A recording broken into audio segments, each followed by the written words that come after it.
रंजना कभी ब्रश नहीं करती थी। उसे कितनी बार उसके माँ बाप ने डांटा, लेकिन उसका कोई असर उस पर होता ही नहीं था, जिस कारण से उसके दांत पीले पीले हो जाते हैं। शादी के बाद अरे बहू, वैसे तो तुझ में कोई कमी नहीं है, पर तेरे दांत इतने पीले कैसे हैं बेटा? कैसे मतलब? कोई सर्जरी थोड़ी ना कराई है। वो तो क्या नाम, मैं ब्रश नहीं करती थी तो पीले हो गए। अब क्या करूं? आप कहें तो लाल करवा लूं या फिर काले? यार ये क्या है, क्यों माँ से लड़ रही हो? लड़ रही हूँ? अरे मैं लड़ रही हूँ या ये बोल रही है कि दांत पीले हैं, पीले। अरे तपस्या थोड़ी ना की है इन्हें पीले करने के लिए। बकायदा ब्रश नहीं किया है 20 साल तक, तब जाकर। छी, कैसी बात कर रही हो? ये उस वक्त तो पीले नहीं थे जब हम लोग तुम्हें देखने आए थे। अरे तब साफ करवा लिया होगा डेंटिस्ट के पास जाकर। अब देखो कैसे पीले पीले लग रहे हैं। रंजना सास की तरफ गुस्से से देखती है। फिर शुरू हो गई पीले पीले पीले। अरे पीले तो तब भी थे जब मेरे हाथ का रसगुल्ला उड़ा उड़ा कर खा रही थी और बोल रही थी, लड़की नहीं गुणों का खजाना दे रहे भाई साहब आप। खैर, अब वो लोग करते भी तो क्या करते, पीले दांत वाली बहू पल्ले पड़ी थी तो झेलना तो था ही। एक दिन कीर्तन में रंजना गाना गा रही थी। अरे कमला बहन, माँ का द्वार है, यहाँ तो सब शुद्ध होकर आते हैं, फिर अपनी बहू को ब्रश भी नहीं करवाती तुम।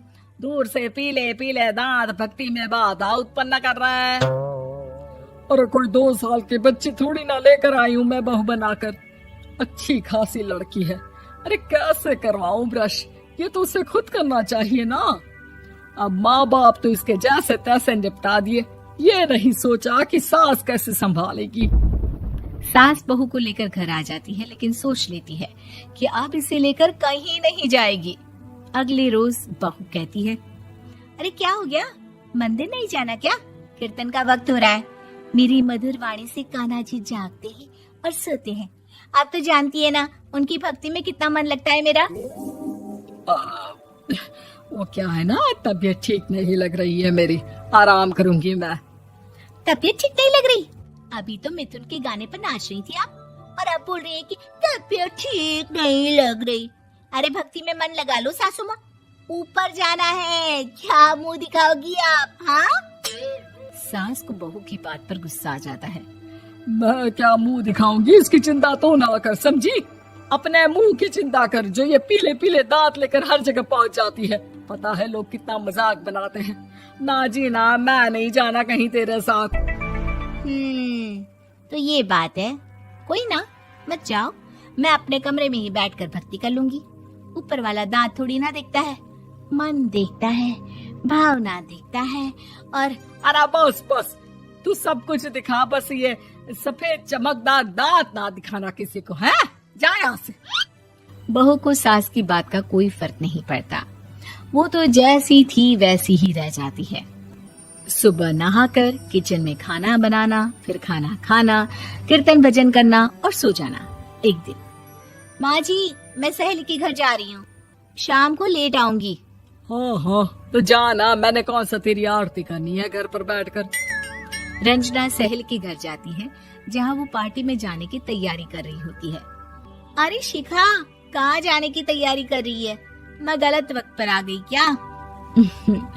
अरे नहीं यार, उल्टा सही वक्त पर आ गया। मैंने ये साड़ी और ज्वेलरी निकाली है यार, शाम को इनके ऑफिस की एक पार्टी में जाना है। बताना कैसा लग रहा है ये सब? नहीं यार, इस ड्रेस के साथ तो वो वाली ज्वेलरी अच्छी लगेगी। हाँ हाँ सही बोल रही है, मैंने ध्यान ही नहीं दिया। वैसे तो हमेशा से मस्त फैशन सेंस रखती है। तो बड़ा जाती होगी ना पति के साथ पार्टी में। रंजना कुछ नहीं बोलती, बस सोचती है कि यार काश ये बात सही हो जाती, पर मैं क्यों नहीं जाती पार्टी में? क्या इन लोगों की कोई पार्टी होती नहीं होगी? रंजना घर आती है और रात में पति से सवाल करती है, एक बात बताइए, आप मुझे किसी पार्टी में क्यों नहीं ले जाते? क्या आपकी यहाँ ऑफिस में पार्टी नहीं होती? पति बेचारा क्या कहता कि दांत पीले हैं तुम्हारे इसलिए। अरे कोई पार्टी होती नहीं हम लोगों के ऑफिस में, तो कहाँ से लेकर जाऊं? और मार्केट, मॉल, कहीं वीकेंड घूमना, कहीं तो। अरे यार, सारे हफ्ते में एक छुट्टी मिलती है, तो सोचता हूँ कि आराम ही कर लूं। क्यों? रंजना मन मार के रह जाती है। पहले कभी सास के साथ मंदिर जाया करती थी, लेकिन वो भी सास ने ले जाना बंद कर दिया। घर बैठी बैठी रंजना बोर हो जाती है।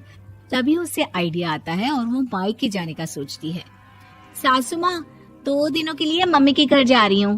अच्छा ठीक है, आराम से जा। और हाँ, माँ से कुछ अच्छी आदत सीख कर आना कि कैसे शरीर के हर भाग की तरह दांतों की सफाई भी जरूरी होती है, समझी? शुरू हो गई ना आप। वो लोग आपकी तरह नहीं है कि छोटी छोटी बात का बतंगड़ बना दे। उन लोगों के लिए मैं मायने रखती हूँ, ना कि मेरे पीले पीले दांत। रंजना माँ को बिना बताए उन लोगों को सरप्राइज देती है, लेकिन जैसे ही वो दरवाजे पर पहुंचती है, अंदर देखती है कि घर वाले कहीं जा रहे होते हैं। अब माँ, काश रंजना दीदी के दांतों वाली प्रॉब्लम नहीं होती, तो वो भी हम लोगों के साथ चलती ना बुआ जी की बेटी की शादी में। हाँ बेटा, लेकिन अब उसे कौन समझाए कि उसको उसके पीले दांत नहीं दिखते, लेकिन उसके आसपास के लोगों को कितना एम्बैरेसिंग फील कराते हैं। मुझे तो कितनी बार उसके स्कूल की टीचर ने शिकायत की कि उसके साथ कोई लड़की बैठना भी नहीं चाहती, और ना ही कॉलेज में कोई उससे बात करना चाहता था। लेकिन पता नहीं क्यों उसे ये बात समझ में ही नहीं आती। कोई कमी नहीं है उस लड़की में, बस यही कि दांत पीले हैं। वो तो भला हो जीजा जी और उनकी माँ का, जो दीदी को जैसी है वैसे ही रखा हुआ है। रंजना को अपने घर वालों की बात सुनकर बहुत दुख होता है। वो सोचती है कि वो क्या करे, लेकिन फिर वो सीधा डेंटिस्ट के पास जाती है, अपने दांत चमकाती है और कसम खाती है कि वो रोज ब्रश करेगी। अरे क्या हो गया? तुम तो 2 दिनों के लिए गई थी ना, पर कोई ना, अच्छा है, चलो आ गई तो। रंजना सास के सामने आकर खड़ी हो जाती है और पूरी स्माइल करती है, उसके चमकदार दांतों को दिखाती हुई। चले मंदिर। माँ, मुझे माफ कर दीजिए, मैंने आप लोगों को बहुत एम्बैरेसिंग फील करवाया। मैं आज से रोज ब्रश करूंगी।